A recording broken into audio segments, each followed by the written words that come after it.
लंबू, टिंगू और भूत। भागो, कोई बचाओ, कोई बचाओ। सुरेश पीपल के पेड़ की तरफ दौड़ते हुए आ रहा था। अरे क्या हुआ? इतने डरे हुए क्यों?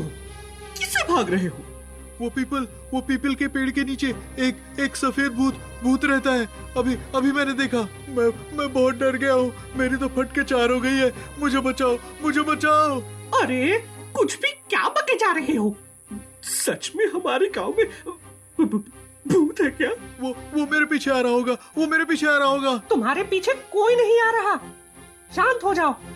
चलो घर पर चलो, पानी पियो थोड़ा और शांत हो जाओ। उन दिनों गांव में डर का माहौल होता था। कोई भी रात में घर से बाहर निकलने को तैयार नहीं है। ऐसे में टिंगू का भांजा भी उसके घर आया हुआ था।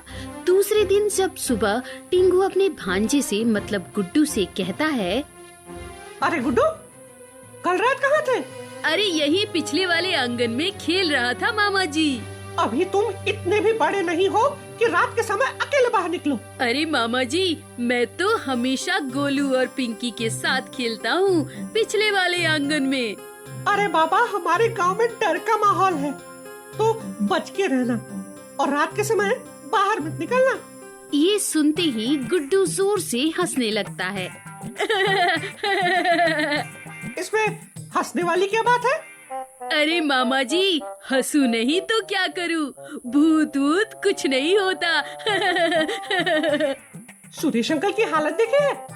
कल रात उन्होंने वो भूत देखा तो आज सुबह से बुखार चढ़ गया है। ठीक है मामा जी, मैं आगे से ध्यान रखूंगा। ऐसे वक्त पर घर से बाहर निकलना खतरे से खाली नहीं।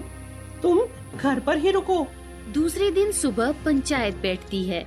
सभी लोग मुंह लटकाए गांव की सभा में बैठे हुए हैं। गांव के सरपंच भी बहुत मायूस नजर आ रहे हैं। तभी गांव के सबसे बुजुर्ग सरपंच चाचा बोले, मैं कहता हूँ उस पीपल के पेड़ के इर्द गिर्द लहसुन की मालाएं लगवा दो। हाँ हाँ, बराबर है, बराबर है।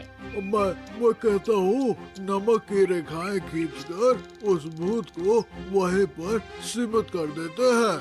अरे और नींबू और मिर्च की मालाएं भी बहुत असरदायक होती हैं। तभी गांव का एक नौजवान बोला, हाँ, नींबू मिर्च लहसुन सब हो गया तो अभी एक काम करो, वहाँ एक चूल्हा जला दो, इन सब का तड़का लगा दो और मस्त से सब्जी बनाकर उन भूतों को खिला दो। वो वैसे ही खुश होकर चला जाएगा, है ना? मयंक की कड़वी बात सबके मन को चुभी, लेकिन करे तो करे क्या, इस भ्रम में सभी थे। तभी सरपंच बोले, मयंक की बात में दम तो है। मुझे ऐसा लगता है कि हम सभी को रात में जाकर भूत को देखना चाहिए। बोलो, कौन जाएगा? मैं चला जाता, लेकिन वो क्या है ना कि मुझे कल शहर जाना है, इसलिए मुझे नहीं पॉसिबल होगा। मेरी भी कुछ यही हालत है। मुझे कल सुबह जल्दी उठकर जाना है, इसलिए मेरा संभव नहीं हो पाएगा। एक एक करके सभी ने पीछे हाथ हटा लिए। तभी मयंक बोला, मैं जाने को तैयार हूँ, मैं जाता हूँ। उस भूत की तो ऐसी की तैसी, मैं उसको अच्छा मजा चखाऊंगा। तभी मयंक की मम्मी डर गई और एक जोर का धक्का मारते हुए मयंक को घर ले गई।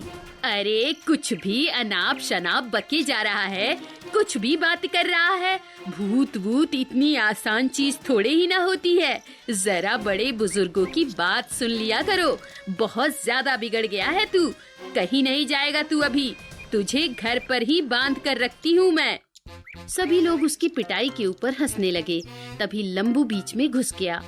मैं पकड़ के लाऊंगा उस भूत को। मैं लेकर आऊंगा सबके सामने। मैं बलशाली हूँ। मैं जाकर भूत को सबक सिखाऊंगा। अरे वाह वाह वाह, लंबू की जय हो, लंबू की जय हो।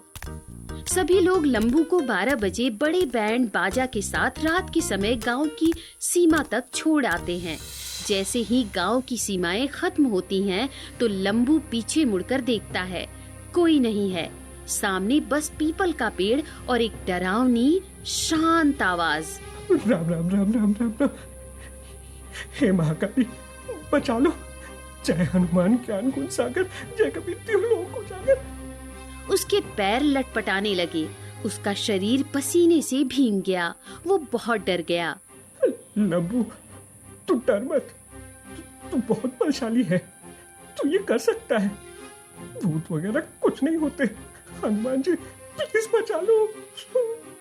मन ही मन में अपने आप को धीर देते हुए वो धीरे धीरे पीपल के पेड़ के पास आता है तो जोर की हवाएं चलने लगती हैं। पीपल का पेड़ जोर जोर से हिलने लगता है। हवा में एक बदबू छा जाती है और तभी पीछे से एक आवाज आती है। अच्छा हुआ आज तुम यहाँ आ गए। आज मेरे खाने का कुछ बंदोबस्त नहीं हुआ है। तुम तो बड़े हट्टे कट्टे हो। तुम्हें खाकर मेरा हफ्ता कैसे भी गुजर ही जाएगा। वो आवाज सुनते ही लंबू की पैंट गीली हो जाती है और वो लंबू वहाँ से गांव की ओर भागने लगता है। कोई बचाओ, कोई बचाओ। लंबू तो वहाँ से ऐसे भाग जाता है जैसे उसकी जान ही जाने वाली थी। जैसे ही लंबू गांव में पहुँचा, टिंगू को गले लगाकर रोने लगा। मुझे बचा लो टिंगू, मुझे बचा ले, वरना वो भूत मुझे खा जाएगा। भूत का सामना मैं नहीं कर सकता।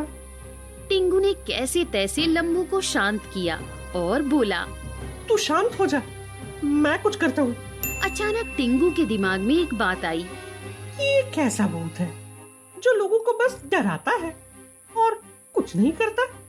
टिंगू ने फैसला किया कि रात को वो उस भूत के सामने जाएगा। सब लोग उसे मना करते हैं, फिर भी दूसरे दिन रात को टिंगू निकल पड़ता है। रात में वो पेड़ के पास जाता है। फिर एक बार ठंडी हवाएं चलने लगती हैं। पीपल का पेड़ हिलने लगता है। टिंगू को थोड़ा सा डर लगता है, लेकिन वो सोचता है, हवा एक ही दिशा से क्यों आ रही है?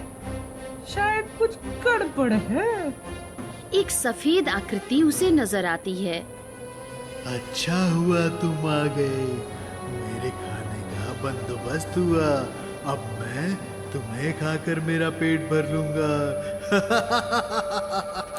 टिंगू जोर से भागकर जाता है और किसी को कुछ समझने से पहले ही वो उस आकृति को कसकर पकड़ लेता है। अगर तुम भूत होते तो मेरे हाथों में कभी ना लगते। और ये क्या, एक ही जगह से हवा आ रही है?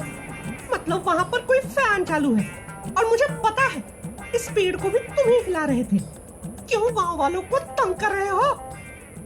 अरे मुझे छोड़ो, जल्दी छोड़ो मुझे, मेरा गला मैं मर जाऊंगा, मुझे छोड़ो। टिंगू जल्दी से सफेद कपड़ा बाजू कर देता है और नीचे कौन? तुम? दूसरे दिन खबर फैल जाती है कि टिंगू ने भूत को पकड़ लिया है।